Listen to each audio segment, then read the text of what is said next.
गोपाल अपनी बैलगाड़ी लेकर रास्ते से जा रहा था। एक यात्री को रास्ते में उतारने के बाद जब यात्री ने किराया दिया तो उसने कहा, धन्यवाद, सावधानी से घर लौटना भाई। हुर हुर हुर, अरे मोती, कल्लू, जल्दी चलो रे। गंज से लौटते लौटते वैसे ही बहुत देर हो गई थी। ऊपर से रास्ते में यात्री को उसके ठिकाने तक छोड़ने में और भी कुछ देर हो गई। हाय, ना जाने घरवाली ने कितनी चिंता की होगी। बैलगाड़ी का गाड़ीवान गोपाल जैसे ही हाँक लगाता, उसके दोनों बैल मोती और कल्लू चल पड़ते। हालांकि सारा दिन बोझ ढोने के कारण दोनों बैलों की हालत काफी थकी हुई थी। असल में गोपाल का काम ही ऐसा था। वह गांव वालों का सामान लेकर गंज जाता, वहां बेचकर दिन रहते ही लौट आता। वापसी में अगर कोई यात्री मिल जाता तो उसे भी गाड़ी में बैठा लेता। इससे 2 पैसे ज्यादा कमाई हो जाती। कुछ दूर बढ़ते ही नदी के एक संकरे रास्ते के पास अचानक एक औरत ने हाथ हिलाकर उसे रोका। रुको, जरा रुको, मुझे जरा पहुंचा दोगे? अरे, तुम कौन हो? इस रात के समय इस नदी किनारे क्या कर रहे हो? नदी के उस पार मेरा मायका है। नाव से इस पार आई हूँ। घर से निकलने में थोड़ी देर हो गई थी। अब देख रही हूँ, रास्ता एकदम सुनसान है। एक भी बैलगाड़ी नहीं है। अरे अरे, क्या ऐसे अंधेरी रात में एक औरत को अकेला छोड़ दिया जाता है? तुम कहाँ जाओगे? मैं श्यामपुर जाऊंगा। वहीं मेरा ससुराल है। अगर दया करके मुझे थोड़ा पहुंचा दोगे? क्या कह रही हो? श्यामपुर तो मेरा ही गांव है। मैं तो उसी तरफ जा रहा हूं। आओ, जल्दी बैठो। तुम्हारा घर भी श्यामपुर में है। अच्छा हुआ, अब जाकर मन को थोड़ी हिम्मत मिली, नहीं तो डर से दिल जोर जोर से धड़क रहा था। तुम्हें कोई डर नहीं है बहन। मैं उसी रास्ते जा रहा हूं। तुम्हें तुम्हारे गांव छोड़कर ही घर लौटूंगा। चलो, जल्दी बैठो। मेरा यह पोटला जरा ऊपर चढ़ाने में मदद करोगे? अरे, इसमें क्या है? तुम ऊपर बैठो, मैं तुम्हारा थैला उठा देता हूं। अरे बाप रे, इसमें क्या भरा है? वजन देखकर तो लगता है घर का सारा सामान इसमें भर लिया है। नहीं दादा, मायके गई थी। माँ बाप को तो जानते ही हो, अपना आखिरी सहारा भी दे दिया। सच कहा, माँ बाप जैसा दुनिया में कोई नहीं होता। मेरे माँ बाप तो मेरे कंधे पर ही मर गए। आज भी याद आती है तो आंखों में आंसू आ जाते हैं। मैं उनकी बहुत दुलारी बेटी थी। बचपन से बहुत प्यार से पाला था। तो तुम्हारा कोई भाई बहन नहीं है? नहीं दादा, इसलिए पिता ने मुझे बेटे की तरह पाला, अन्याय का विरोध करना सिखाया। अरे वाह, तो तुम तो बड़ी साहसी हो बहन। साहसी हूँ या नहीं, नहीं जानती दादा, पर अन्याय से कभी समझौता नहीं करूंगी। मर जाऊंगी पर समझौता नहीं करूंगी। तुमसे बात करके बहुत अच्छा लगा बहन। अच्छा बताओ, तुम्हारा घर हमारे गांव में किसका है? मंडल लोगों के घर के पास। मेरे पति शहर में काम करते हैं। महीने में 2-3 दिन के लिए आते हैं, इसलिए सोचा मायके से घूम आऊं।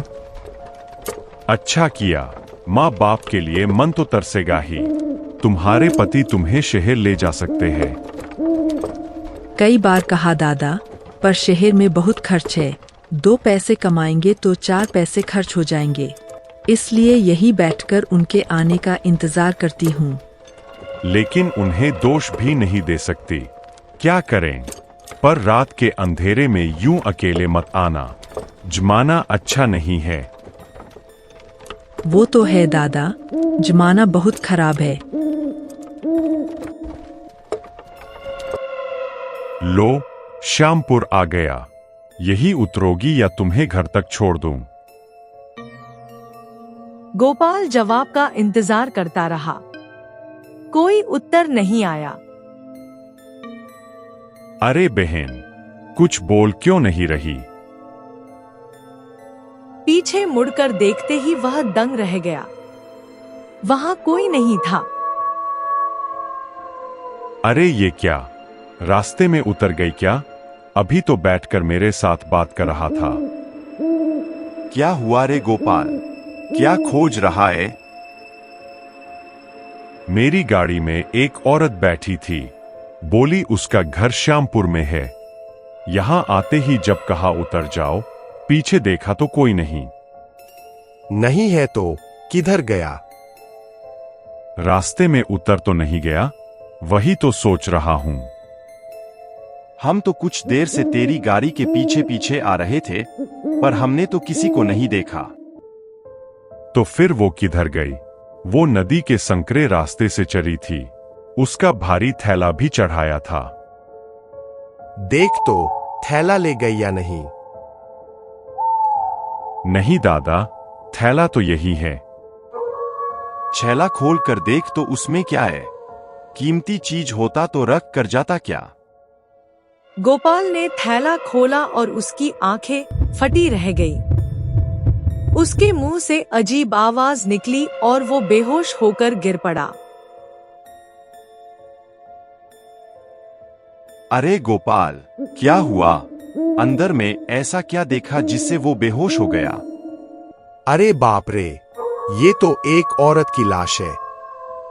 अरे ये तो हमारे गांव के रघु की बीवी है। सुबह से गायब थी। लोग कह रहे थे किसी के साथ भाग गई। इसका मतलब गोपाल ने यह सब करा है। यह जब देखा है, यह पकड़ा गया तो बेहोश होने का नाटक कर रहा है। दोनों गांव वाले उसे पीटना शुरू कर दिया। गोपाल दर्द में चिल्ला उठा। यह सब देखकर गोपाल हैरान हो गया। फिर गोपाल बोलने लगा। तुम लोग मुझे ऐसे क्यों मार रहे हो? मैंने क्या किया? हरामखोर अपराध करके अब साधु बन रहा है। बोल, रघु की बीवी के साथ क्या किया? रघु की बीवी? कौन रघु की बीवी? यह सब क्या बोल रहे हो? देखा कैसे झूठ बोल रहा है। तू नहीं जानता, रघु की बीवी सुबह से नहीं मिल रही। गांव के सब लोग कह रहे थे कि वो किसी लड़के के साथ भाग गई। सच सच बता, वो तू ही था? शायद झगड़ा हो गया, फिर उसे मारकर अभी एक औरत की कहानी बनाकर सुना रहा है। दया करो दादा, झूठा इल्जाम मत लगाओ। मैं रघु को नहीं जानता, उसकी बीवी को भी नहीं। तो बेहोश क्यों हुआ? मैं तो ये देखकर बेहोश हुआ कि जो औरत अभी तक मेरे साथ बैठकर बातें कर रही थी, ये वही है। सच बोल रहा है? बच्चों की कसम खाकर कहता हूं दादा, वो कुछ देर पहले मेरी गाड़ी में बैठी थी। चलो, गाड़ी रघु के घर के सामने ले चलते हैं।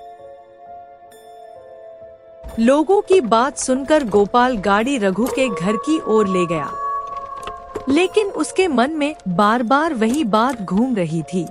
वह विश्वास ही नहीं कर पा रहा था कि जो औरत अभी तक उसके साथ बैठकर सुख दुख की बातें कर रही थी, वह दरअसल एक लाश थी।